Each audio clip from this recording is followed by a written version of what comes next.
ఆ ప్రాంతంలో చిన్న లేదు పెద్ద లేదు. 25 ఏళ్ల యువకుడి నుంచి వృద్ధుల వరకు అంతా ఆ మహమ్మారికి బలైపోతున్నారు.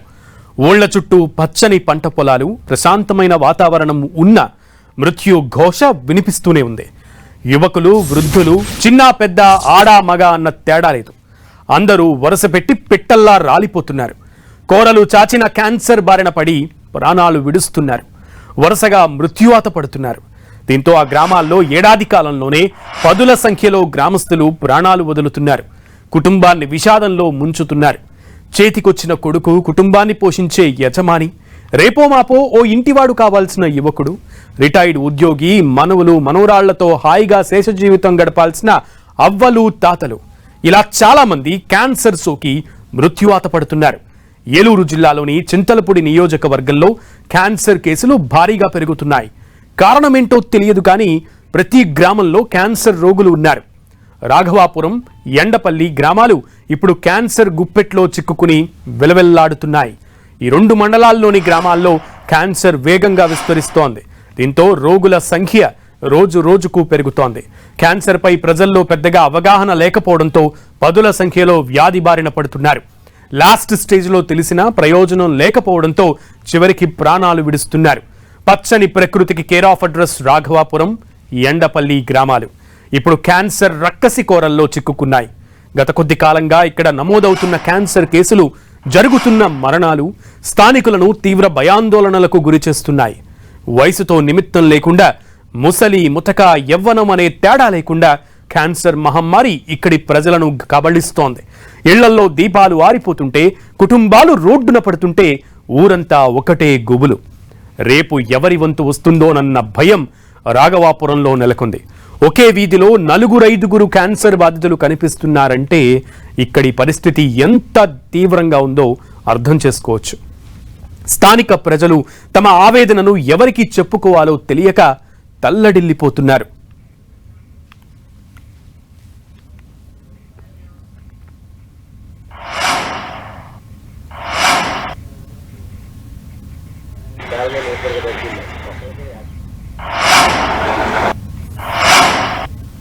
తెలియటమే 4th స్టేజ్ అని తెలుస్తుందండి. ట్రీట్మెంట్ చేయించానండి. మాకున్నది కూడా మొత్తం అమ్ముకొని మరీ పెట్టానండి. తెలియటమే 4th స్టేజ్ అని తెలుస్తుందండి. 1 year వరకు ఉంది. తర్వాత మొన్న మార్చి 27కి చనిపోయాను. నాకు తెలిసి ఒక 15 మంది దాకా ఉన్నట్లని అనిపించిందండి. మరి సర్వే రిపోర్ట్ అయితే నాకు తెలియదు. ఇంటమైతే ఒక 15 మంది పైగానే ఉన్నారని చెప్పని అంటున్నారు. మరి క్యాన్సర్ ఎందుకు వస్తుందో తెలియట్లేదండి. అది వాటర్ ప్రాబ్లమో గాలి ప్రాబ్లమ్ అయితే తెలియదండి నాకైతే. కానీ ఎక్కువ శాతం మాత్రం క్యాన్సర్ పేషెంట్లు ఉన్నారని మాత్రం వింటున్నాం. మా ఆయన గారి వయసు 36 సంవత్సరాలండి. చాలా హెల్దీగానే ఉండేవారండి. పైకి అవుతున్నారు.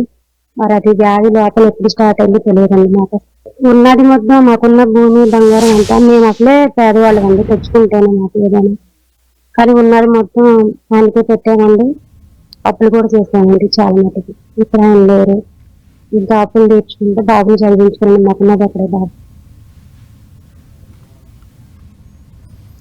ఇక ఏలూరు జిల్లాలోని పలు గ్రామాల్లో క్యాన్సర్ వేగంగా విస్తరిస్తోంది. ఇటీవల కాలంలో క్యాన్సర్ వ్యాధిగ్రస్తుల సంఖ్య భారీగా పెరుగుతోంది. దీంతో ఆసుపత్రులకు క్యూ కడుతున్నారు. జిల్లాలోని ఆశ్రమం హాస్పిటల్లో రోజుకు 40 నుంచి 50 మంది వ్యాధిగ్రస్తులను చెక్ చేస్తున్నట్లుగా డాక్టర్ సారథి చెబుతున్నారు. మారుతున్న ఆహారపు అలవాట్లు, వంశపారంపర్యంగా వస్తున్న కారణాలతోనే క్యాన్సర్ వ్యాధి బారిన పడుతున్నారని అంటున్న డాక్టర్ సారథితో మా ప్రతినిధి Srinivas face to face. Cancer వ్యాధి సోకితే ఇక మరణం తప్పదా? అసలు క్యాన్సర్ వ్యాధి వస్తే ఎటువంటి ట్రీట్మెంట్ తీసుకోవాలి? క్యాన్సర్ వ్యాధి రాకుండా ఎటువంటి చర్యలు తీసుకోవాలి? క్యాన్సర్ వ్యాధి సిమ్టమ్స్ ఏ విధంగా గుర్తించాలి? మనతో ఆ ప్రముఖ అంకాలజిస్ట్ డాక్టర్ సారథి ఉన్నారు. ఒకసారి ఆయనతో మాట్లాడదాం. సార్, ముఖ్యంగా ఈ క్యాన్సర్ వ్యాధి ఇటీవల సంబంధించి ఏలూరు జిల్లా ఈ పరిసర ప్రాంతాల్లో ఎక్కువగా ఉన్నట్లు తెలుస్తుంది. మీ దగ్గరికి పేషెంట్స్ ఏ రకంగా వస్తున్నారు? ఏ ప్రాంతాల నుంచి ఎక్కువగా వస్తున్నారు? మా దగ్గర మేము ఎక్కువగా రెగ్యులర్గా చూసే cancers breast cancer and cervix cancer, తర్వాత మెడ, గొంతు, నాలిక, చిగురు, దవడ వీటికి సంబంధించిన క్యాన్సర్లు మేము కామన్గా చూస్తామండి. మేము ఎక్కువ అబ్జర్వ్ చేసింది ఏంటి అంటే హ్యాబిట్స్ వల్ల, మెయిన్గా గుట్కా, పాన్ పరాగ్, తర్వాత స్మోకింగ్, ఆల్కహాల్ కన్జంప్షన్, వీటి వల్ల కొంచెం కామన్గా హెడ్ అండ్ నెక్ క్యాన్సర్స్ కామన్గా చూస్తాము. బ్రెస్ట్ క్యాన్సర్స్ అయితే కొంచెం ఒక 10-15% వరకు మనము ఫెమిలియల్గా అంటే వంశపారపర్యంగా సంక్రమించడం, అంటే తల్లికి లేకపోతే అత్తకి లేకపోతే గ్రాండ్ పేరెంట్స్లో ఉండడం, అలాంటి వాళ్ళకి సోకినట్టుగా మనం కొంచెం ఎక్కువగా గమనిస్తూ ఉంటాం డైలీ రొటీన్ ప్రాక్టీస్లో. ముఖ్యంగా అంటే చింతలపూడి ఏరియాలో ఏ అలవాట్లు లేని అంటే యువత కూడా మొత్తం ఈ క్యాన్సర్ బారిన పడటం, వాళ్ళు సరిగ్గా గుర్తించలేకపోవటం, ఆయన క్యాన్సర్ సోకిందని గుర్తించలేని పరిస్థితులు ఉన్నాయి. చాలామంది మృత్యువాత కూడా పడిన పరిస్థితులు. వాళ్ళు అసలు ఎటువంటి అంటే క్యాన్సర్ మనకి శరీరంలో ప్రవేశించని ఏ విధంగా తెలుసుకోవాలి, ఎటువంటి టెస్టులు చేయించుకోవాలి? సో మనకి జనరల్గా మెయిన్గా ఏంటి అంటే అండి లైఫ్ స్టైల్ హ్యాబిట్స్ అండి. ఇది వరకు కంటే కూడా మనం ఎక్కువగా కొంచెం ప్లాస్టిక్ వాడకం అనేది పెరిగింది. తర్వాత మనం అన్ని వేడి చేసిన ప్లాస్టిక్ బాటిల్లో వేసుకుని కన్జ్యూమ్ చేయడం వల్ల ఒకటి, హ్యాబిట్స్ అవన్నీ లేకపోయినా కూడా కొంచెం జెనెటిక్ ఫ్యాక్టర్స్ కూడా బాగా ఎక్కువ ఉంటున్నాయండి. చిన్న వయసు వాళ్ళకి కూడా మనం క్యాన్సర్ చాలా రెగ్యులర్గా చూస్తున్నాము. కొంతవరకు ఇప్పుడు ఈ పంటలకి వీటికి వేసే బెంజిన్ కంటైనింగ్ కాంపౌండ్స్ వల్ల యాస్బెస్టస్ అంటారు, అంటే ఇప్పుడు మనకి రేకులు ఇలాంటివి తయారు చేసే యాస్బెస్టస్ ఇండస్ట్రీస్ దగ్గర లెడ్ బ్యాటరీస్, లిథియం బ్యాటరీస్, ఇట్లాంటి వాటి ఇండస్ట్రీస్ ఇక్కడి నుంచి వచ్చిన వాటి వల్ల.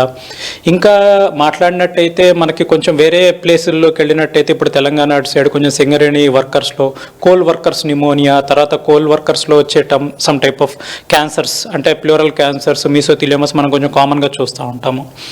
మనం జనరల్గా ఏంటి అంటే అన్నిటికంటే మంచి విధంగా మనం ఎట్లా క్యాన్సర్ని అరికట్టాలి అంటే screening at the early stage. అంటే మనం స్క్రీనింగ్ చేసినట్టయితే మనకు కొంచెం ఎర్లీగా ఉన్నప్పుడు లేకపోతే ముందస్తు చర్యలు ఎర్లీ స్టేజ్గా మనం గుర్తుపట్టినట్టయితే మనకి కొంచెం అవుట్కమ్ కూడా బాగుంటుంది. సో దట్ మనకి ఈజీగా ట్రీట్ చేయగలుగుతాం అండ్ కంప్లీట్గా క్యూర్ చేసే అవకాశాలు కూడా చాలా ఎక్కువగా ఉంటాయి. ఎక్కువగా మేము రెగ్యులర్గా చూసే మాత్రం ఇందాక నేను చెప్పినట్టు రొమ్ము క్యాన్సరు, అంటే గొంతు, చిగురు, నాలిక, దవడ ఈ క్యాన్సర్లు, తర్వాత ముఖద్వార ఆడోళ్ళల్లో వచ్చే ముఖద్వారం సర్విక్స్ క్యాన్సర్స్ అంటారు, ఇవి మేము కామన్గా చూస్తూ ఉన్నాము. ఎక్కువ మనకి వచ్చేవాళ్ళు ఎక్కువ ఏలూరు, తాడేపల్లిగూడెం, భీమడోలు, తణుకు, భీమవరం, చింతలపూడి ఈ ఏరియాస్ నుంచి బాగా వస్తున్నారండి మనకి ఎక్కువ patients, majority of patients. Cancer వ్యాధి సోకే వారికి సంబంధించి కూడా వైద్యులు అయితే కూడా కొన్ని సూచనలు కూడా చెప్తున్న పరిస్థితి ఉంది. ముఖ్యంగా వంశపారంపర్యంగా వచ్చేటువంటి వ్యాధికి సంబంధించి కూడా వారికి వ్యాధి ఉన్నా లేకపోయినా 40 సంవత్సరాలు వచ్చిన తర్వాత తప్పనిసరిగా స్క్రీనింగ్ టెస్టులు చేయించుకోవాలి. అలాగే ఇతర దురలవాట్లు ఉన్న వాళ్ళు కూడా నిత్యం స్క్రీన్ టెస్టులు చేయించుకుంటే ఈ వ్యాధి బారిన పడకుండా ఉండవచ్చని చూస్తున్నారు. మరోవైపు మారుతున్న ఆహారపు అలవాట్లు కానీ లేదంటే ప్లాస్టిక్ ఇతర పరికరాలు యూజ్ చేస్తున్న నేపథ్యంలో ఈ వ్యాధి బారిన పడే అవకాశం ఉందని చెప్పి కూడా వైద్యులు సూచిస్తున్నారు. ఇది మొత్తానికి క్యాన్సర్ వ్యాధి ఏ విధంగా నిర్ధారణ చేసుకోవచ్చు, దానికి సంబంధించి ఎటువంటి జాగ్రత్తలు తీసుకోవాలి, ఎటువంటి వారు టెస్టులు చేయించుకునేది కూడా వైద్యులు చూస్తున్న పరిస్థితి. క్యాన్సర్ భూతాన్ని తరిమేందుకు స్వచ్ఛంద సంస్థలతో కలిసి అనేక కార్యక్రమాలు చేపడుతున్నామంటున్నారు చింతలపూడి ఎమ్మెల్యే సోంగా రోషన్ కుమార్. ప్రభుత్వం దృష్టికి కూడా ఈ విషయాన్ని తీసుకెళ్లామంటున్నారు.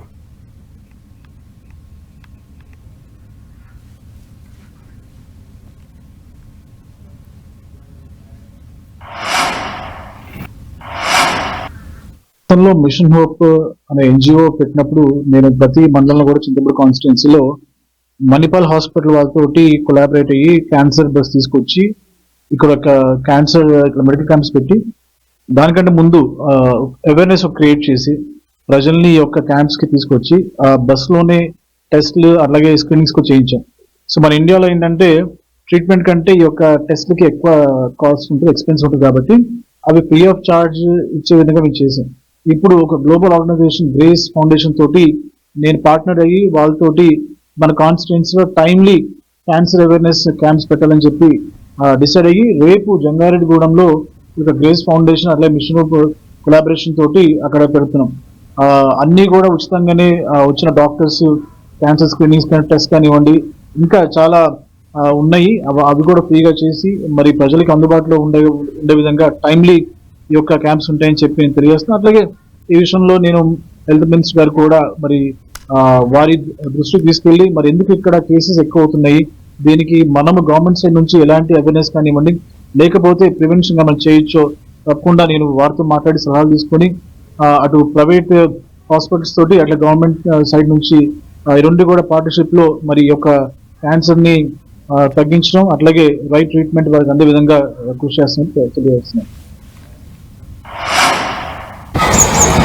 క్యాన్సర్ పంజాతో చిక్కుకుని విలవిలలాడుతున్న చింతలపూడిపై 10 టీవీ ఎక్స్క్లూజివ్ రిపోర్ట్ చేస్తోంది. ఎప్పటికప్పుడు అప్డేట్స్ అందిస్తోంది.